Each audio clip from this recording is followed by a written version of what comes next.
Bang Rey, kita bertanya-tanya nih mungkin, big data 110 juta pengguna media sosial yang dikatakan ya kurang lebih lah mendukung penundaan pemilu. Sebenarnya ini big datanya, penggunanya, rakyatnya yang mana? Kalau ngomongin medsos ini kan sebenarnya banyak buzzer, banyak juga berita hoax begitu ya. Jadi yang mana yang dapat disimpulkan? Ya, sebetulnya sebelum ke situ itu kita harus bertanya juga, ini big data siapa gitu loh kira-kira itu. Iya. Bagaimana memverifikasinya, bagaimana mengobjektifikasinya gitu. Bahwa memang data itu seperti itu bunyinya gitu. Itu kan big data yang sejauh ini yang kita ketahui dipunyai oleh Pak LBP. Ya kan, karena ya beliau nggak pernah menyebutkan sumbernya dari mana. Dan apakah pernyataan-pernyataan itu bisa diverifikasi? Ya tidak, karena memang tunggal, cuman datangnya dari Pak LBP. Big datanya juga big datanya Pak LBP gitu. Sehingga dengan begitu, kalau saya sih masih menyampingkan dulu deh big data itu gitu, karena kita nggak tahu bagaimana cara memverifikasi itu. Yang bisa kita pegang itu ya hasil survei. Hasil survei itu mayoritas rakyat Indonesia menolak, ya 80%. Kalau disebut tadi misalnya oleh big data, ya bahwa pendukung Demokrat, PDI itu mendukung juga perpanjangan masa periode gitu, masa jabatan gitu. Di survei enggak gitu. Di survei itu justru menjelaskan yang sebaliknya. Hampir mayoritas pendukung partai politik itu ya menolak perpanjangan masa jabatan, bahkan pendukung Pak Jokowi sekalipun gitu menolak masa perpanjangan masa jabatan. Jadi kalau disebut ada big data gitu, yang big datanya kita nggak pernah tahu ada di mana, siapa yang punya, bagaimana memverifikasinya gitu ya. Ya saya nggak bisa pegang itu. Yang saya bisa pegang adalah hasil survei. Kalau hasil survei itu dipegang, ya. Kalau hasil survei itu dipegang, artinya gini pertanyaannya. Anda lebih mempercayai, meyakinkan hasil survei yang dirilis oleh beberapa lembaga survei atau yang dirilis oleh LBP di podcast Deddy Corbuzier? Saya udah katakan tadi, saya bertanya kok ini big data siapa gitu, resmi apa enggak, bagaimana memverifikasinya, bagaimana bahwa bunyi big data itu seperti itu, sebab sebelumnya juga ya seingat saya kan kawan-kawan yang menguasai perbincangan di sosial media itu juga menyatakan bahwa perbincangan tentang perpanjangan atau tidak perpanjangan itu nggak begitu besar kok kata dia di dunia media sosial. Karena ada pernyataan yang sebaliknya gitu. Nah, itu.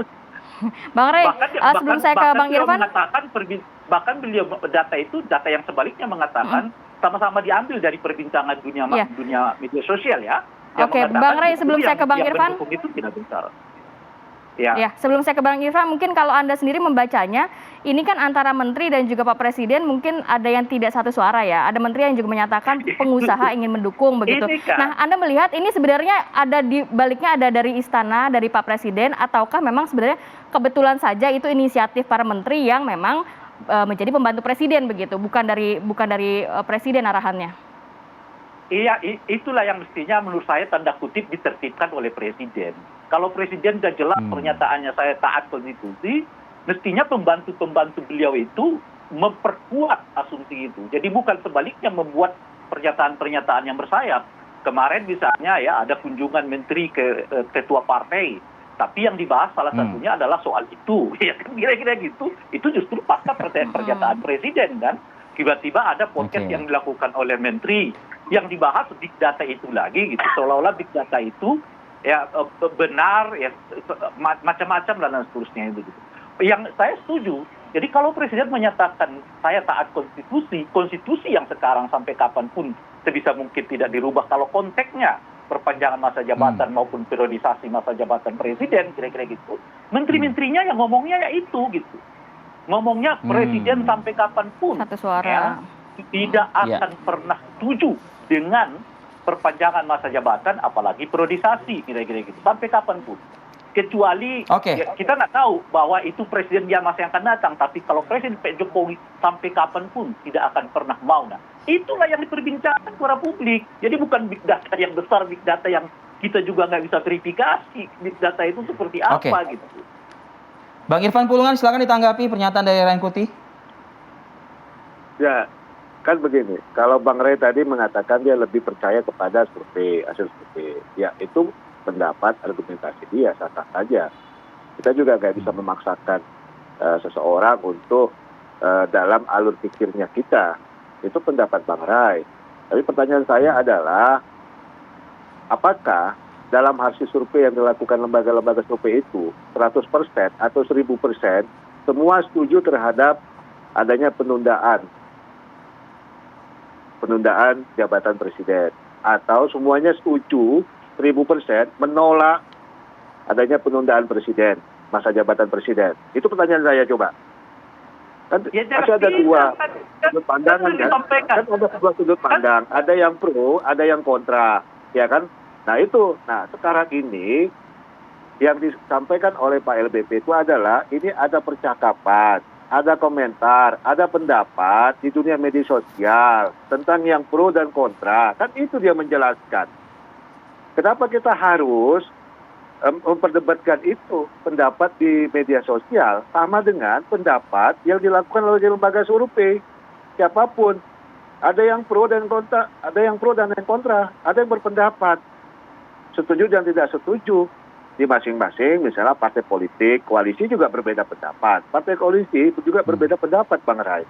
Kan nggak bisa kita paksakan begitu. Iya, Ya kan? Di jelas. alam demokrasi ini semua orang bisa bebas berpendapat. Saya mungkin dalam satu objek yang bisa kita bahas bisa berbeda pendapat dengan Bang Ray. Bisa juga pada saat tertentu sama pendapatnya dengan Bang Ray. Ya kan? Nah, itulah alam demokrasi yang harus kita hormati, harus kita junjung tinggi, dan itu diatur dalam undang-undang kita. Nah, Iya, mengenai masa jabatan sudah jelas tegas kalau diatur soal dalam itu, undang-undang kita. Bung Pada Edi, konstitusi hari ini masa jabatan itu adalah 2 periode. Ya. Nah, Oke. itu, dan Pak Jokowi juga tegas. Ya, Oke. menyatakan seperti itu. Taat, patuh dan tunduk kepada konstitusi yang Baik, Bang berlaku saat ini. Ya kan? yang berlaku. Yang kedua, tidak ada keinginan pemerintah, tidak ada keinginan negara untuk melakukan penundaan. Apa buktinya? Salah satu buktinya, Bang Irfan. waktu pemilu untuk 2024 sudah diputuskan, sudah ditetapkan oleh siapa? Oleh legislatif, eksekutif, dan penyelenggara pemilu. Clear itu. Tanggal berapa? Tanggal 14 Februari 2024. Ya kan? Yang kedua, sudah dilakukan, sudah ditetapkan, sudah diputuskan penyelenggara pemilu, KPU dan Bawaslu yang baru. Itu clear. Nah, apalagi Bang Irfan. yang harus dicurigai, ya kan? Oke, Bang. Clear. Bang, Nah, saya mau tinggal mengutip nanti pernyataan diributkan tentang kalimat Bang Irfan. peraturan KPU yang ada gitu. Dan perlu Bang diketahui Irfan. juga, ya. Saya mau mengutip pernyataan di salah satu headline koran nih pagi ini nih. Wacana penundaan pemilu 2024 atau presiden 3 periode yang sudah ditutup oleh Menko Polhukam Mahfud MD kembali dibuka oleh Menko Maritim dan Investasi Luhut Binsar Panjaitan. Menurut Luhut, wacana itu merupakan aspirasi rakyat. Ini pembantu-pembantu presiden beda sikap, beda pernyataan. Perlu ditertibkan nggak kira-kira Bang Irfan? Ini loh maksud saya begini, Mas. Kalau Pertanyaan saya ke Bang Irfan dulu nih, Bang Rey. Oh ya, boleh. Silakan Bang Irfan. Beliau itu kan menjawab pertanyaan. Kalau orang menjawab pertanyaan sesuai dengan yang dia lihat itu nggak boleh sih. Tapi jadi konsumsi Saya juga publik, Bang aneh. Irfan. Tapi Saya jadi konsumsi berpikir kalau publik. kita memaksakan dengan paksaan pikiran kita, orang menjawab berargumentasi berbeda dengan kita, terus kita marah-marah, kita ngomel. Di mana alam demokrasi kita? Selama kepemimpinan Pak Jokowi ada orang berdebat, turunkan Presiden Jokowi, mencaci maki bla bla bla bla. Pak Jokowi tenang-tenang saja tuh, dia tetap bekerja, membangun republik ini, mensejahterakan masyarakat. Baik. Kenapa orang ketika misalnya berbeda pendapat dalam satu objek tertentu, terus kita recokin? Kita udah sepakati ini. Indonesia ini demokrasinya ada gitu. Nah, perbedaan pendapat itu kan sebagai suara. Poinnya sudah kita tangkap, Bang Irfan. Sayang sekali waktu kita sangat terbatas. Begitu, terima kasih banyak Bang Rey, terima kasih banyak juga Bang Irfan sudah berbagi informasi pada pagi hari ini. Salam sehat semua, Bang.